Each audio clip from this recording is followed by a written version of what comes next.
जय हिंद प्यारे दोस्तों, मैं आज आपको भाजकों की कुल संख्या योग और उसका गुणनफल निकालने के बारे में बताएंगे। तो इसका कुछ बेसिक फॉर्मूला है, उसको हम बताते हैं। अगर कुल भाजकों की संख्या निकालना है, नोट 1 में लिख लीजिएगा या स्क्रीनशॉट बाद में ले लीजिएगा। कुल भाजकों की संख्या पूछेगा तो इसका फॉर्मूला होता है a plus 1 into B plus 1 into C plus 1 into B plus 1 dot dot dot अनंत तक जाएंगे। जितना गुणनखंड की संख्या होगा वो उतना तक आगे बढ़ाते जाएंगे। नोट 2 में अगर विषम भाजकों की संख्या पूछेगा, विषम भाजकों की संख्या पूछेगा तो क्या करेंगे, पहला छोड़ देंगे और b प्लस 1 से काउंट करेंगे। b plus 1 into C plus 1 into B plus 1 dot dot dot infinity तक।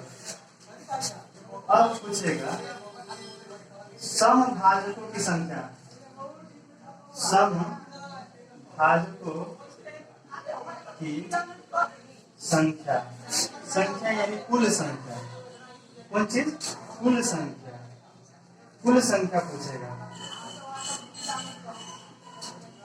कुल संख्या पूछेगा तो क्या करेंगे कि कुल भाजक में से विषम भाजक की संख्या को माइनस कर देंगे तो सम भाजक की संख्या होगा। कुल भाजकों की संख्या ज्ञात करके विषम भाजकों की संख्या को क्या कर देंगे, माइनस कर देंगे तो सम भाजक की संख्या प्राप्त हो जाएगा।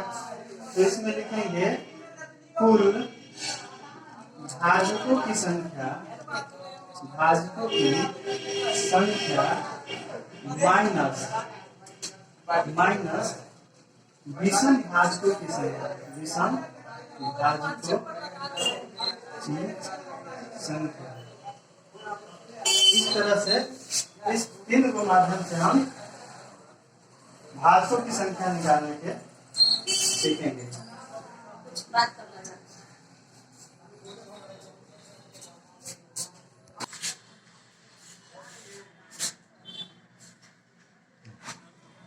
एग्जाम्पल के माध्यम से हम समभाजकों की संख्या ज्ञात करने के लिए निकाल लेंगे। तो समभाजकों की निकालने के सीखेंगे तरीका, उसमें कुल भाजक, विषम भाजक सब निकालना होगा।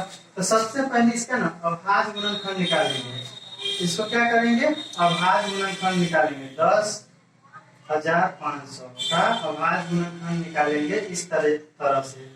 तो इसको क्या करेंगे, 2 से लगेगा, 2 पचे 10, 2 दूनी 4, 2 पचे 10, 0, 5250 आ गया। फिर 2 से लगेगा 0 लास्ट में, तो 2 दूनी 4 और 1 बच गया 2 6 12, फिर 2 दूनी 4, फिर 1 बच गया 5, 1 पर 5 0, यानी कि 1 पर 0 10, 5 दूनी हो गया। अब यह लगेगा आपको 5 से, यह लगेगा आपको 5 से, 50 25, 5 दूनी 10 लग जाएगा और फिर 50 25 लग जाएगा। फिर 5 से लगेगा, फिर 5 से कम 5 और 5 से कम 5 और यहाँ पर 0, 5 से कम 5 0 और 50 25, 105 पर। फिर ये लगेगा आपको 5 से, 5 दूनी 10, 5 से कम 5। फिर यह लगाएंगे हम 3 से लगाएंगे, 3 सते 21, 3 सते 21। तो जो पहला जो है वह ए हो गया, पहला भाजक जो हो गया ए, दूसरा भाजक को हम बी मानेंगे और तीसरा भाजक को सी और चौथा भाजक को डी। तो सबसे पहले कुल भाजक निकालेंगे, कुल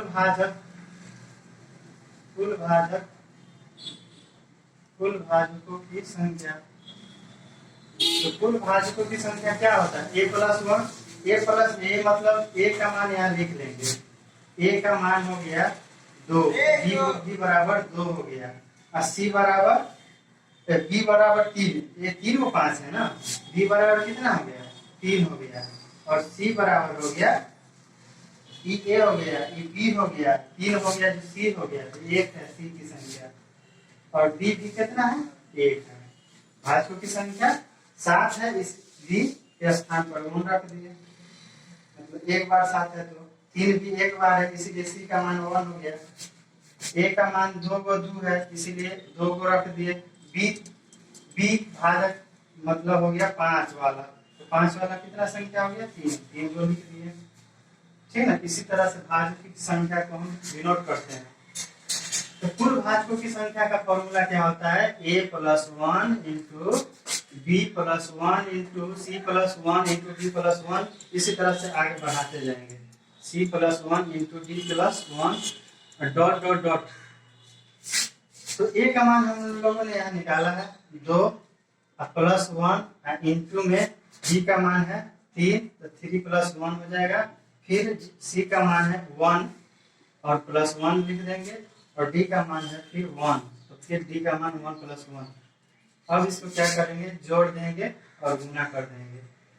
3 और 1 2 और 1 3 इंटू बीच में कुछ नहीं है तो क्या हुआ, इंटू यानी गुना का चिन्ह, 3 और 1 4 हो गया, और 1 1 इसमें 2 हो गया, गुना 1 1 2। अब इसको क्या कर देंगे, पूरा इसको पूरा गुना कर देंगे। 3 चौक 12, 12 दूनी 24, 24 दूनी 48, यानी कि 48 हमारा कुल भाजकों की संख्या हो गया।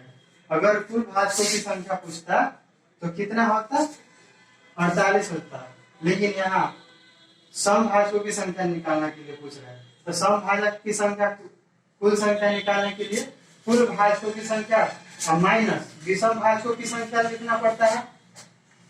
तो इसमें सम भी निकालना होगा और कुल भाजकों की संख्या निकालना होगा, तभी ना विषम भाजक की संख्या और कुल भाजक की संख्या निकालेंगे, तभी ना सम भाजक की संख्या निकलेगा।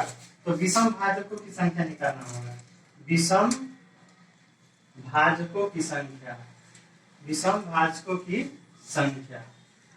तो विषम भाजकों की संख्या का फॉर्मूला होता है b + 1, यानी कि a + 1 को छोड़ देंगे तो b + 1 c + 1 d + 1 या विषम भाजकों की संख्या का फॉर्मूला हो जाएगा।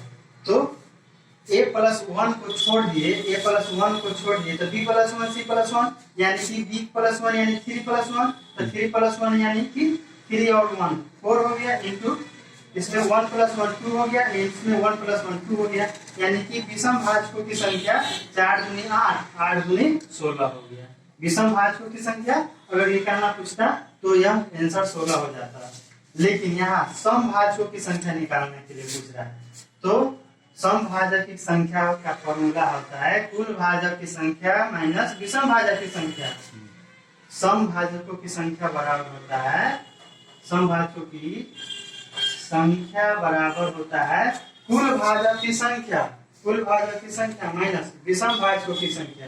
तो कुल भाजक की संख्या 48 है और विषम भाजक निकाल के हम लाए 16, तो 48 में से 16 घटा देंगे, यही हमारा सम भाजक की संख्या हो जाएगा। तो 8 में से 6 गया तो 2 और 4 में से 1 गया तो 3, 32 हो गया हमारा सम भाजकों की संख्या। 32 यानी कि ऑप्शन सी हो गया हमारा आंसर। तो इस तरह से प्यारे दोस्तों भाजकों की कुल संख्या योग हम निकालना सीख गए। अगर सम पूछेगा तो कुल भाजकों की संख्या और विषम भाजकों की संख्या ज्ञात करना होगा, तभी ना कुल भाजकों की संख्या में से विषम भाजक की संख्या घटाएंगे। कभी कभी पूछ लेता है कि विषम भाजकों की संख्या, तो विषम भाजकों की संख्या बस यही है, या कुल भाजकों की संख्या निकालने के लिए पूछेगा तो पहला का यही तक हमारा आंसर हो जाएगा। इस तरह से मेरे दोस्त इस वीडियो को स्क्रीनशॉट ले लीजिए और नोट कर लीजिएगा कॉपी में, और इसको बार बार पढ़िए। आई होप आपको बहुत कंपटीशन एग्जाम में फायदा आएगा, ये सब प्रश्न से आता है। और इसको शेयर कीजिए, लाइक कीजिए और कमेंट्स कीजिए। जय हिंद।